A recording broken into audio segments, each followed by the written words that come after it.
this as scary as it sounds? It is, yeah. Unfortunately, it's a big change in a very short space of time. I literally went away at the weekend and came back to find half of the market gone and interest rates significantly higher than they were before I went. So there's a lot of fear in the market at the moment, and understandably so. But we just need to try our best to ride this out and manage our finances the best that we can.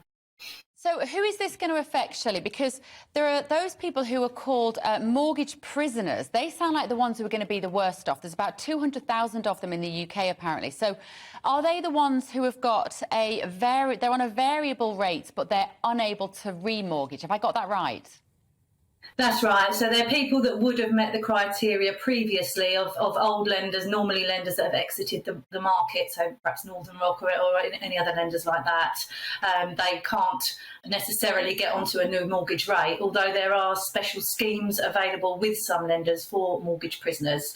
So it's not just them that will be affected. Anybody on a variable rate potentially can be affected here, and people coming towards the end of their mortgage deal and needing to find a new fixed deal will find them now significantly more expensive than perhaps they were before. I mean, ironically, of course, over the last couple of years, when we've seen these strange kind of financial ups and downs because of lockdowns and COVID policies, the one area to me that seemed to be doing quite well, actually, was the housing market.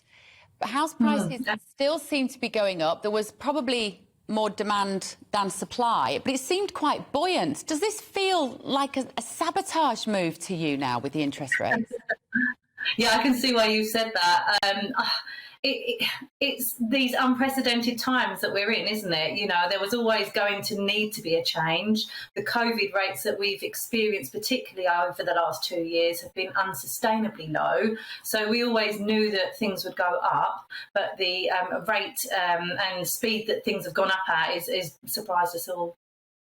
What would your advice be, Shelley, for people who are watching this now, regardless of whether they're on a fixed, a variable, whether they're trying to get a mortgage? What's the best sort of perspective to take on it for people at the moment? It's really to get good advice, and I know you're going to think I'm saying that because I'm a mortgage broker, but obviously we are close to the market. We work in it every day. We're the experts in the field, so it is really important to get good quality advice. Even if you then don't take up, you know, the advice that you're given, or you want to go and do something separately yourself, we would still urge you to do that.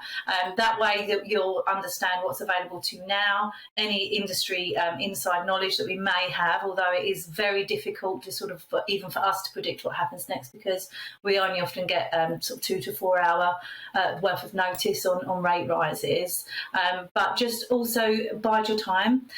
So this, I don't feel like this is going to last forever. If you look at the rates that lenders are offering, the longer term fixed rates do tend to be a better value at the moment. So that indicates to me that the banks feel like things will come back down again over time. So, but if you're sorry, I was going to say, if you need a remortgage, get in early. You know, do it right now. So if your remortgage is due in the next 6 months, now is the time to look, really. My remortgage is due in a week. That's really bad timing, isn't it, Shelley? A week. Wow. Come on, talk to me. Yes, I will. So I will. we need to sort that out. I will.